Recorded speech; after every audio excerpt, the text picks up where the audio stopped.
प्यारे बच्चों, आज किस चीज का त्योहार है? होली का। जोर से मिलाओ। किस चीज का?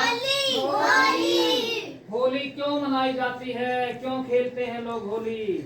पता है किसी को?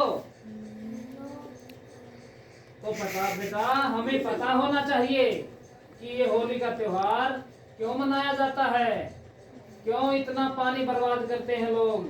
क्यों नशा करते हैं? क्यों शराब पीते हैं? क्यों स्मैक गांजा पीते हैं? नशा करके होली मनाई जाती है। नशा करके होली खेलते हैं लोग। बगैर नशे के भी तो होली खेली जा सकती है, लेकिन इसके पीछे और भी ज्यादा गहरा राज है। तो एक राज्य का नाम है हरदोई। क्या नाम है?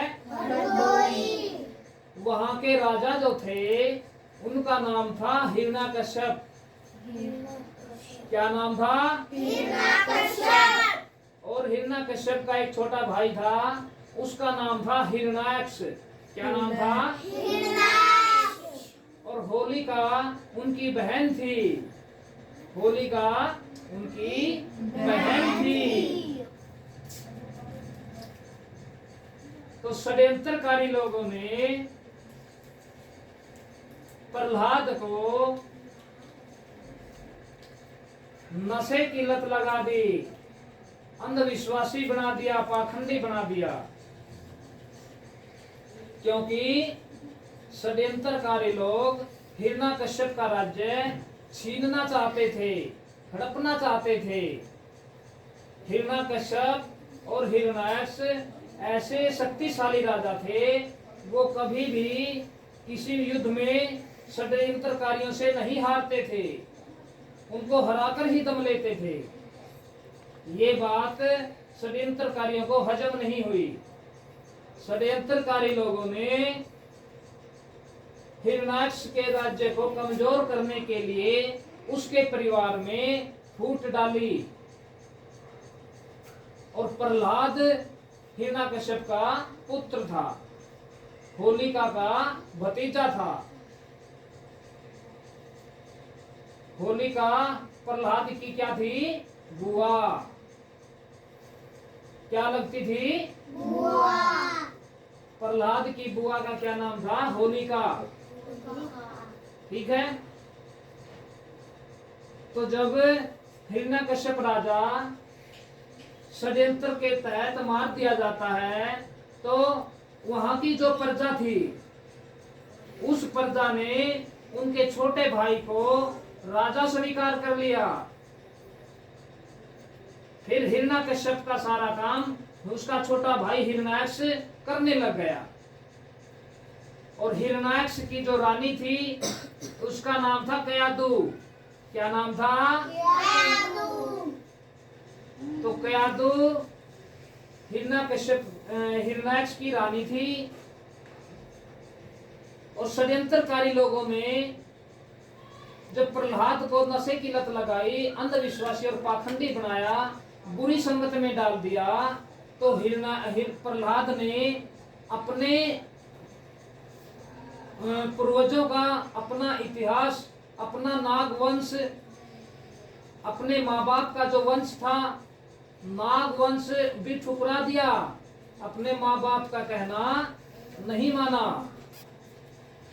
अपने माँ बाप का कहना प्रहलाद ने नहीं माना। और उन बुरी संगत वालों का कहना प्रहलाद मान गया, क्योंकि उनकी संगत में डल गया।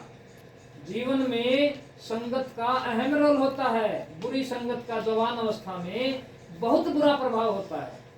तो प्रहलाद उनकी संगत में डल गया और अपने माँ बाप का कहना नहीं माना, उनके राजपाट को ठुकरा दिया, उनके अपने नागवंश को ठुकरा दिया। ठीक है। उसके बाद जब वो षड्यंत्रकारी लोग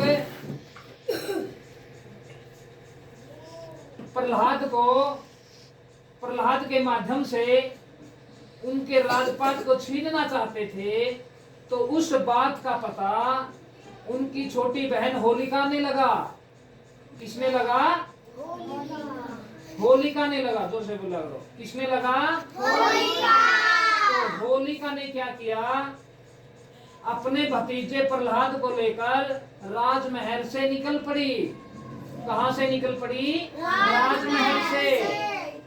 गांव से थोड़ी सी बाहर पहुंची थी, वहीं पीछे पीछे षड्यंत्रकारी लोगों ने जाकर के उसको चारों तरफ से घेर लिया। षड्यंत्रकारी लोगों ने पीछे से जाकर के उस होलिका को और प्रहलाद को चारों तरफ से घेर लिया। इसीलिए हम जो होलिका जलाते हैं वो गांव से थोड़ी सी बाहर जाते हैं, ठीक है। इसके बाद प्रहलाद को छीन लिया और उस होलिका के साथ उन्होंने वो रेत उड़ाया, धूल उड़ी ना, धूल जिसको दुलंडी बोलते हैं, उसके ऊपर उसके कपड़े पाड़े। अब कह रहा था नहीं, अब मेरे कपड़े पाड़ दिए। होलिका के उस षड्यंत्रकारी लोगों ने कपड़े पाड़े, उसको रेत उड़ाया, गोबर कीचड़ मारा, उसका दुर्व्यवहार किया, उसका अपमान किया, उसकी बेइज्जती की और उसको मौत के घाट उतार दिया, मार दिया। तो फिर वो होलिका उन्होंने जला दी जिंदी, क्योंकि होलिका भी राजा हिरण्याक्ष और हिरण्यकश्यप की तरह साहसी लड़की थी।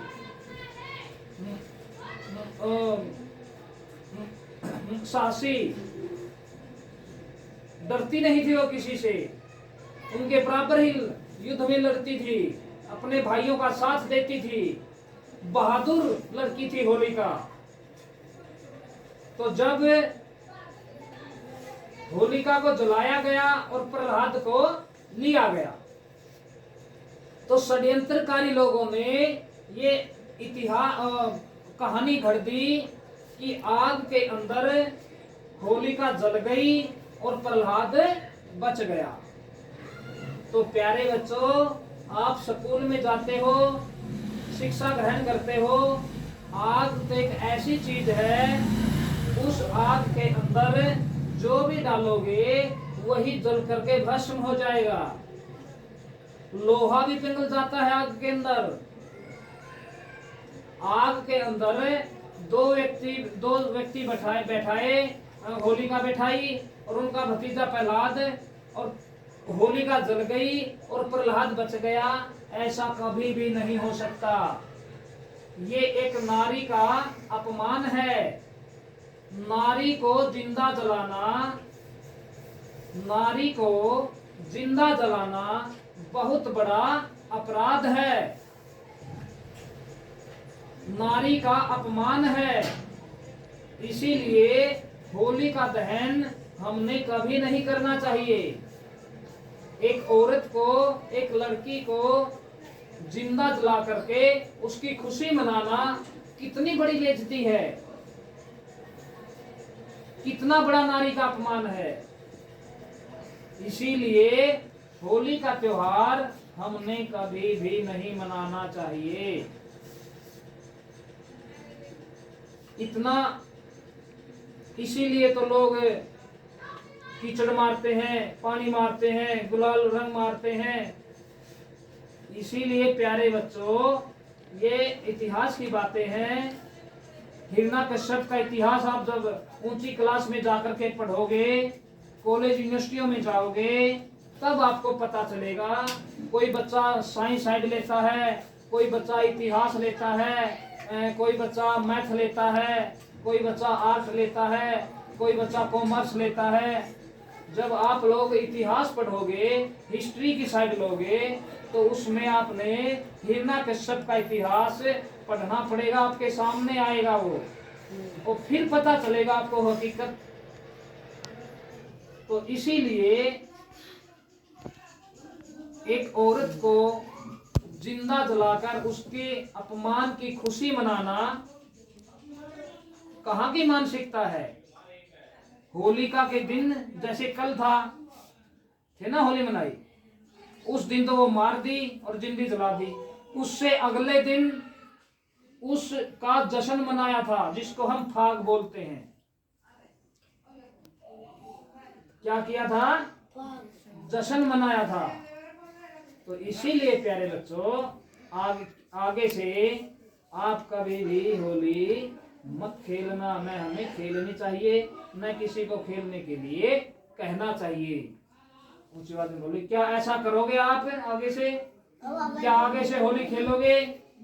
जोर से बोलो, नहीं खेलेंगे। नहीं खेलेंगे। क्या होली खेलोगे? नहीं खेलेंगे। ये नारी का अपमान है। बोलो ऊंची आवाज में, ये नारी का अपमान है। होली का दहन बंद करो।